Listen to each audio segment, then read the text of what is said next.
more than 4,000 listings.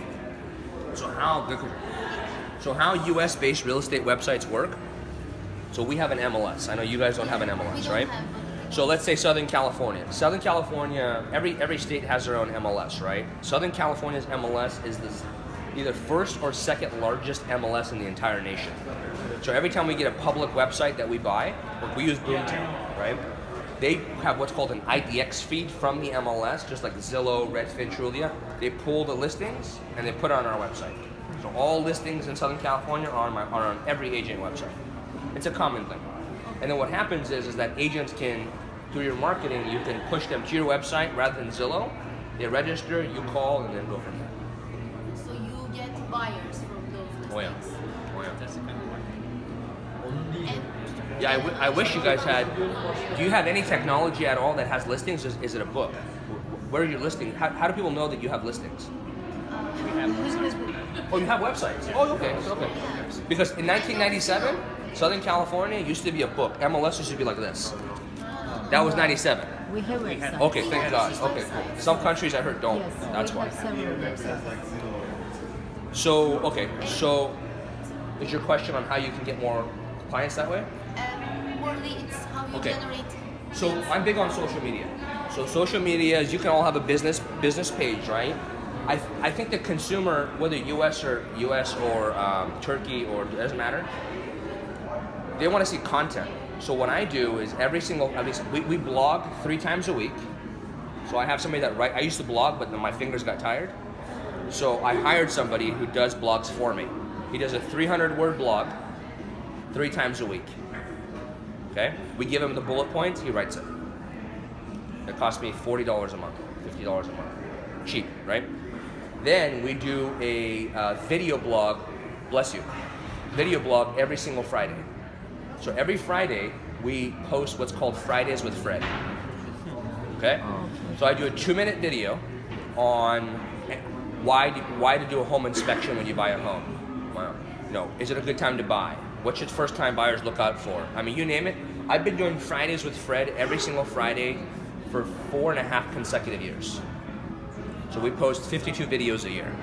And then what I do is every Tuesday morning with my marketing coordinator, I'll shoot like 4 or 5 videos at once, and we save them and then post them every week. Okay? And I just walk, because I've done so many videos in my career now, and I'm comfortable speaking in public, right? Well, I'll just walk up there, and in 20 minutes, I'll shoot 4 videos back to back. Just off my head.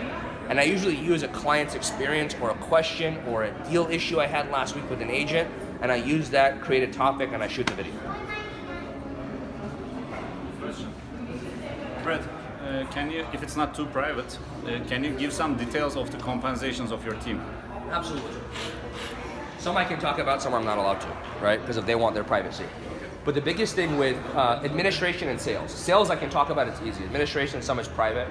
But the biggest thing with administration, I mean, our going rate to get a full-time administrator here, I mean, at minimum, you're paying them at least close to $20 an hour.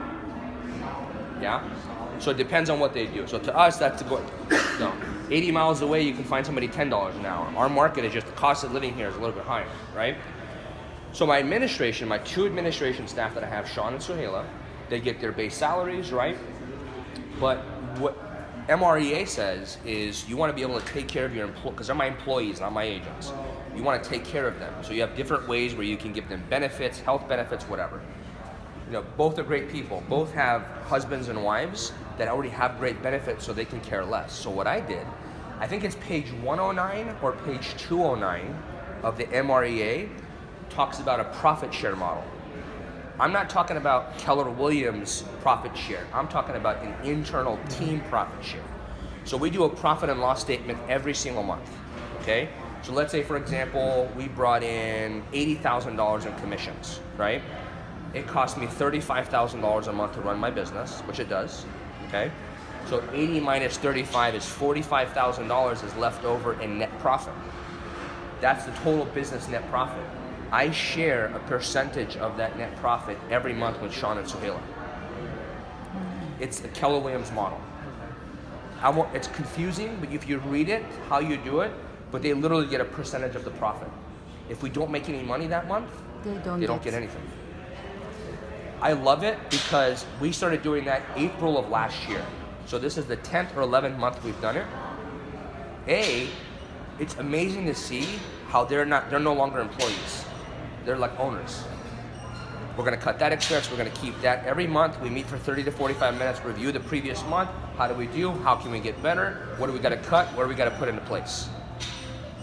So if I wanna add something, they question me now because they don't wanna have higher expenses, right? Which is beautiful. So that's been phenomenal in how I pay them. So I pay base plus profit share. Plus, once we hit certain goals throughout the year, I'll bonus them a trip to wherever they want to go.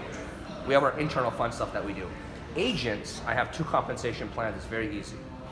50-50.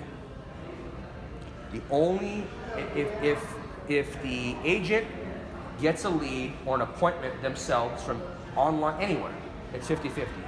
But if my ISA sends them and basically hands them an appointment with the buyer tomorrow morning, they get 40, we get 60. The reason why is because the ISA is base plus commission. That's how an ISA works. They should be licensed in California. You guys are different. And then they set the appointment and then they get a base. Every time it closes, they get a little piece too. Because I got to pay for that. So that's our splits with agents. Do you have a listing agent as well?